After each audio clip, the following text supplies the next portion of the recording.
मीरपुर नाम के शहर में तेजस अपनी पत्नी नीरू के साथ रहता था। पति पत्नी दोनों ही नौकरी करते थे। एक दिन तेजस गांव अपनी माँ के पास फोन करता है। हेलो, प्रणाम माँ। जीते रहो माँ, तुम दादी बनने वाली हो हैं? अरे वाह, ठीक है बेटा, मैं कल ही आती हूँ। जब माँ जी शहर पहुंची तो बेटे बहू ने बहुत अच्छे से स्वागत किया। लीजिए माँ जी, चाय। अरे गर्मा गर्म पकोड़े ले आओ माँ के लिए। नीरू रसोई में गई और 2 मिनट में ही पकोड़े ले आई। जी ये लीजिए। बहू जादू से बनाए हैं क्या? अभी तो रसोई में गई थी। यम्मी। माँ जी, शीला रसोई में पकोड़े तल रही है, मैं बस लेकर आई। हे भगवान, मेरा धर्म भ्रष्ट कर दिया तूने। अब तो गंगा जल से शुद्धिकरण करना होगा। दूसरे दिन, माँ जी मैंने नाश्ता बना दिया है, ऑफिस जा रही हूँ। पर अभी तो घर का सारा काम पड़ा है। शीला आती ही होगी, झाड़ू पोछा बर्तन कपड़े वो सब कर लेगी। हमारे जमाने में घर का सारा काम हम ही करते थे। जी माँ जी, आप बहुत होशियार हैं, मैं घर ऑफिस दोनों नहीं संभाल पाती। तो जरूरत क्या है घर से बाहर जाकर चाकरी करने की? वैसे भी घर का काम खुद करने से घर में बरकत आती है, समझी? पर माँ जी।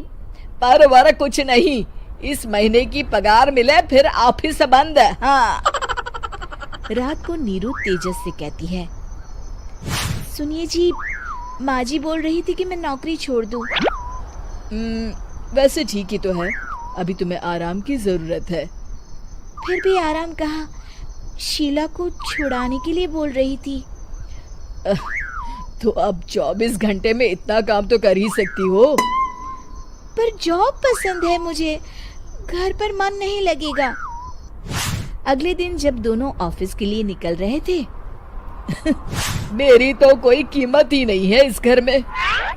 माँ जी, आजकल महंगाई बहुत है, रहन सहन भी बदल गया है, दोनों नौकरी करते हैं तभी ठीक रहता है। अच्छा, तू कहना क्या चाहती है? मेरा बेटा तुझे बिठा के खिला नहीं सकता? तू ही इस घर का खर्च चला रही है, हैं?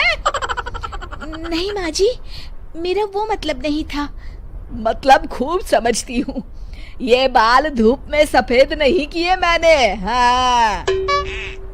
अब तो ये रोज का काम हो गया था। तेजस भी रोज की झिकझिक से परेशान हो गया था। एक दिन उसने कहा, नीरू, वैसे भी तुम्हें मैटरनिटी लीव मिलने वाली है, तो अभी से ही छुट्टी ले लो। पर क्या, मेरी सैलरी अच्छी खासी है। आखिर नीरू ने रिजाइन कर दिया। जब बच्चा हुआ तो घर में सब बहुत खुश हुए। कुछ दिनों बाद तेजस फाइल देख रहा था। क्या हुआ तेजस, कुछ परेशान लग रहे हो? हाँ, वो हमारी जितनी सेविंग्स थी वो तो हॉस्पिटल में और छठी के फंक्शन में खत्म हो गई है नीरू। और अभी वैसे मंदी चल रही है तो मैं बोल रही थी कल मुन्ना को हेपेटाइटिस का टीका लगवाना है। नीरू, क्या पोस्टपोन नहीं कर सकते? नहीं जी, बिल्कुल नहीं। अब तेजस को समझ में आ रहा था कि उससे गलती हुई है। पैसों की कमी का असर घर के माहौल पर भी पड़ रहा था। अगले दिन, बेटा मेरा चश्मा और ये दवाइयाँ ले आना, पर्चा देते हुए माँ जी ने कहा। जी। तेजस, मुन्ना के लिए दूध का डिब्बा और डायपर भी ले आना, और ये किराने के सामान की लिस्ट है, इसे भी लाना है। तेजस गुस्से में लिस्ट मरोड़कर फेंकता है और चिल्लाता है, पैसे क्या पेड़ पर उगते हैं? ये ले आना, वो ले आना। अरे पर ये जरूरत का सामान ही है। वो गुस्से में बिना कुछ कहे ऑफिस चला गया। अरे लंच तो ले जाइए। नीरू दौड़कर डिब्बा पकड़ाती है एक दिन खाना खाने के बाद, नीरू, अब तो मुन्ना कुछ बड़ा हो गया, तो अब तुम वापस ज्वाइन कर लो ना जॉब। पर इस रिसेशन में जॉब मिलना बहुत मुश्किल है। ट्राई तो करो। फिर मुन्ना, माँ जी है ना, और एक फुल टाइम मेड भी लगा लेंगे। पर माँ जी, उन्हें तो पसंद नहीं। तभी माँ जी वहाँ आ जाती है और प्यार से नीरू के सर पर हाथ फेरते हुए बोलती है, अब मेरी समझ में आ गया बहू, पहले के और अब के समय में अंतर है। तुम काम शुरू करो, मुन्ना की जिम्मेदारी मेरी।